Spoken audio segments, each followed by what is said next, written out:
Sure, you can find every rapper who has died in the last decade on this list.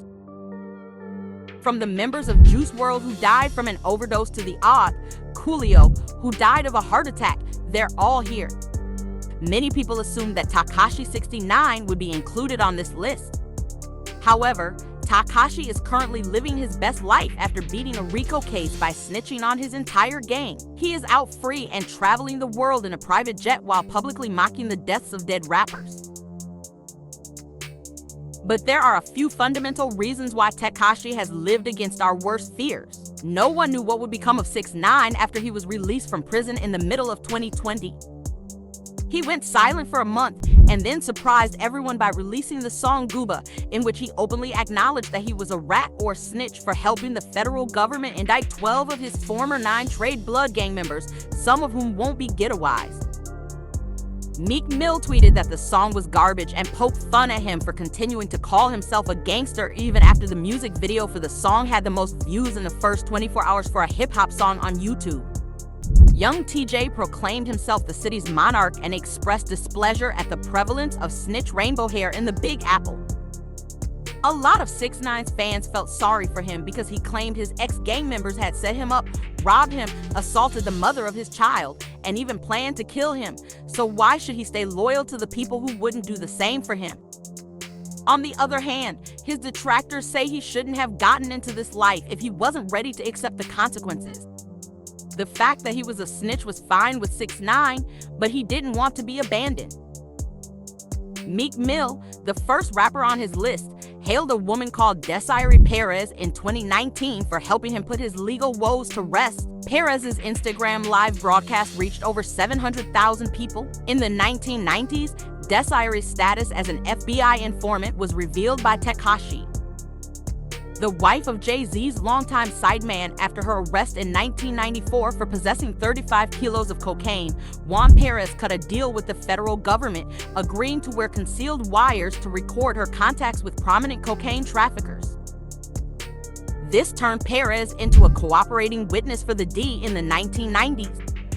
Since this was all part of a promotional effort for Meek's tune called Trolls with Nicki Minaj, with whom Meek had a previous intimate relationship, 6ix9ine went especially hard on Meek, wondering why Meek would make fun of him and then go to work with a government informant.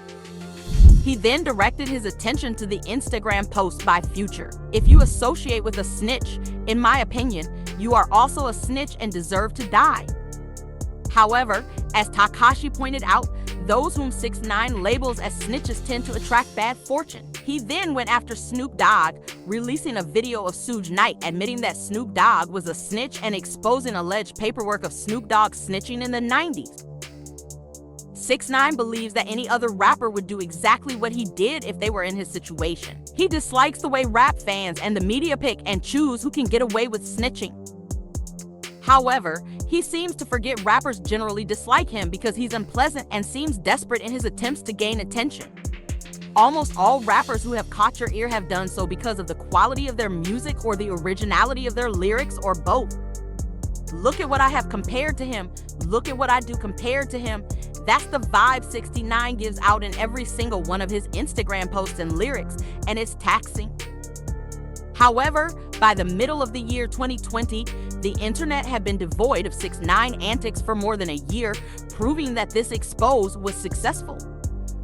Not only did he manage to anger all of these rappers, but the music video for Trolls also dropped at the conclusion of the IG Alive, which resulted in additional 30 million views in its first 24 hours of release. That song would eventually end up reaching #1 on the Billboard Hot 100 chart. Tekashi and Nicki Minaj first #1 hit, but he couldn't stop there because he had an album to promote 6ix9ine. Enemies swore he couldn't go outside, he was only safe inside of his house, so he went to the dangerous south side of Chicago to prove them wrong. Before he showed up, he posted a video mocking Chicago rapper Lil Reese. 6ix9ine recreated a viral video where Reese was allegedly caught off guard, jumped, and 6ix9ine would obviously be an idiot to walk around without security. Anyone trying to do something to him in public while he was around security would be just as stupid, especially considering his work with the federal government. However, when 6ix9ine was in Chicago, you could see at least 3 enormous security guards watching around the corner. He was also seen at the mall absolutely swarmed with security. Nevertheless, 6ix9ine's view shot through the roof, and his detractors were left red-faced and ashamed. Unfortunately, his record, which was released in September and was titled Tattletales, was a failure. In the year 2020, and it was anticipated that it would sell 150,000 copies the first week. Instead, it only managed to sell 50,000 copies the first week. The other rappers made fun of him in the comments, and Trippie Redd famously laughed and criticized 6ix9ine for selling 50,000 copies.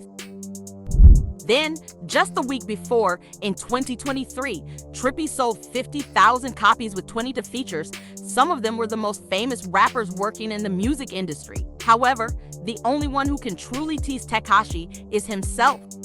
He then uploaded a video of himself tearing down posters and handing out free copies of his music, pleading with individuals to listen to it. Fans of 6ix9ine immediately said that it was because he is blackballed from the industry, which is probably true. Anyone who associated with 6ix9ine would be risking their career and reputation as an artist, blogger, or playlist curator. He got no support from the music industry, or perhaps his music is just not very good. Since 2018, 6ix9ine tracks have had a pretty consistent sound across the entire album. It was successful for DaBaby and Gunna for a while, but eventually people got tired of it, especially when the odds were already stacked against them. In addition, a large portion of the interest in his music was predicated on the drama and controversy that it creates rather than simply how good the songs are. This has led to a decline in his popularity. After the failure of this album, Tekashi went into hiding, and when he made his comeback in 2021, it began with more beef. He confronted Meek Mill outside of a bar in Miami. However, this album did not have any innovative elements.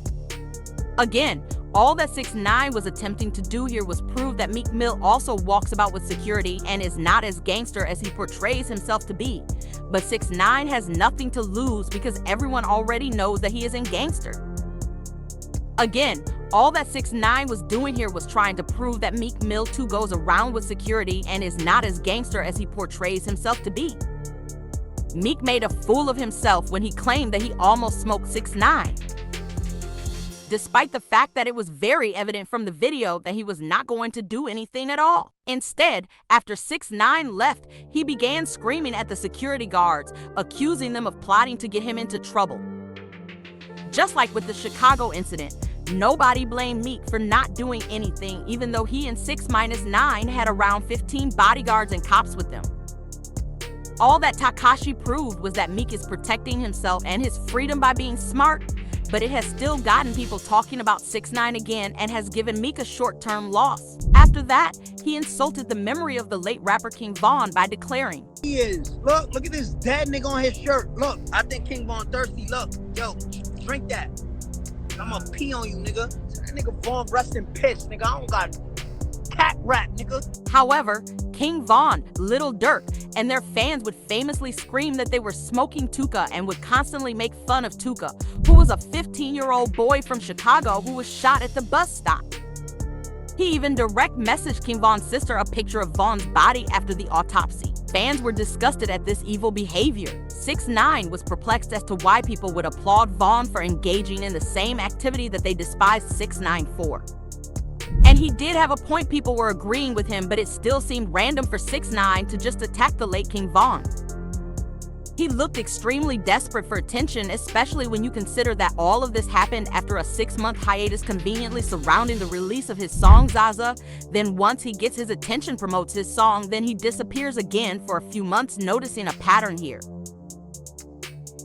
The only time fans saw 6ix9ine in 2022 was in Steve's vlogs, and in those vlogs he was Danny, which meant he didn't portray any character. He was kind, funny, and appreciated by Steve's audience.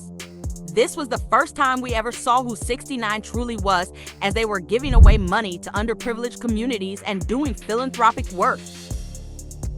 It appeared as though he might seek a second career as a content creator, or perhaps he had finally finished with his rap beefs and was ready to move on. But we were mistaken because he deceived Steve for more short-term clout. 6ix9ine conned Steve into creating a video collaboration with a young man named Perkio. At the time, Perkio was going viral for looking just like Little Dirk. Dirk even endorsed him and took him on stage at one of his performances. Steve was fooled into working with Perkio. When Steve arrived, he believed that 6ix9ine was telling the truth and that Perkio was just an actor. Perkio was coerced by Tekashi and made to wear a jacket with King Von's face printed on the back in an effort for Tekashi to once more cause trouble with Little Dirk. Steve went on an apology tour on various podcasts because people blamed him for accelerating a dangerous rap beef, and even though Steve was taken advantage of. And to Perkio, like, I'm sorry, Perkio, and to everyone that I offended or let down or anything, like, I'm sorry. I never wanted that to happen, and, you know, I will learn from this. And he even gifted Perkio with $20,000, and 6ix9ine got what he wanted yet again. Conveniently, 6ix9ine was releasing a song and inf project called Jine at this time, which is why he randomly started creating beefs again. However, something transpired not too long ago that has turned out to be in Tekashi's favor at the moment. A big racketeering case is currently being brought against Young Thug and his record company, YSL. This case is extremely similar to the one that 6ix9ine and 9 Trey were facing just 3 years ago. YSL is essentially facing every charge imaginable, ranging from armed robbery to murder. In May of 2020, 26 members of the record label were taken into custody. One of those members was Sergio Kitchens, also known as Ghana, who is renowned for being a close affiliate to Young Thug and a top-ranking member of YSL. Gunna made a plea deal, which is essentially an admission of guilt, in order to get out of jail early. In open court, he claimed the following. One of those members was Sergio Kitchens, also known as Ghana. YSL is a music label and a gang, and you have personal knowledge that members or associates of YSL have committed crimes in furtherance of the gang. Yes, ma'am. Then Tekashi pointed out how no rappers are publicly trashing Ghana because he is well respected and they like his music. But they were totally fine with making fun of Tekashi, which is true rappers, blogs, media outlets. None of them have really blatantly said that they don't support Gunna anymore. And YSL co-founder Mondo shared his thoughts about Gunna. Tekashi also pointed out how no rappers are publicly trashing Ghana because he is well respected and they like his music. You took a plea saying that you the main artist, brother. You the main artist, my brother. You capped down talking about some, but you know this a game, and on top of that, you got caught with something and it wasn't yours. So who else was it? Who doing shit like that? The interesting part is that 6ix9ine was right. The general audience does not care. The overall feeling on the internet is that people will continue to support Gunna's music regardless of what took place. This YSL case, along with the unsettling number of artists who have died in the past few years, has fans doubling down on not wanting their favorite rappers to be gangsters. They want them to be artists. They want them to make music, be safe, and live a good life. But I don't think that rap fans realizing this has helped 6ix9ine's career when Lil TJ got shot. 6ix9ine has been successful in convincing people that these rappers are maybe not as gangster as they say they are. When PNB Rock was shot, 6ix9ine made fun of him and laughed. If something unfortunate occurs to any other rapper, he feels obligated and justifiable to point and laugh at the situation because it did not occur to him. Why does he feel this way? Because he is aware that others would react the same way if he were shot, and he expects it. Nobody would be surprised if 6ix9ine was killed, and a lot of people wouldn't even have a guilt for it, considering how many people he has taunted. He is too far gone now, but when 21 Savage spoke about 6ix9ine, it helped me know why he was dead. Even if I seen him, I don't got no intention to do nothing to you. You just a rat. You go your way, I go my way. It don't mean it's smoke. Just cause you call a nigga a rat, that don't mean you gotta kill him when you see him. That's just like saying any nigga you call a bitch, you gotta kill him. If you see a fan on the internet comment shit and you say, man, shut your little weird ass up. Oh, when I see you, I gotta do something to you. That ain't how that go. You could feel a type of way about a nigga and a nigga go that way and you go your way. It was Tekashi who instigated most of these beefs, and the more you think about it, It seems like 6ix9ine is the one who cares the most about what other people think, while all these other rappers are usually just minding their own business. But let's be honest, anyone who would attempt at 6ix9ine would never be able to be O. Anyone who would clown on Tekashi doesn't necessarily want him dead. Maybe they just don't like him. Maybe he was an easy target. Don't forget to subscribe for more hot tea.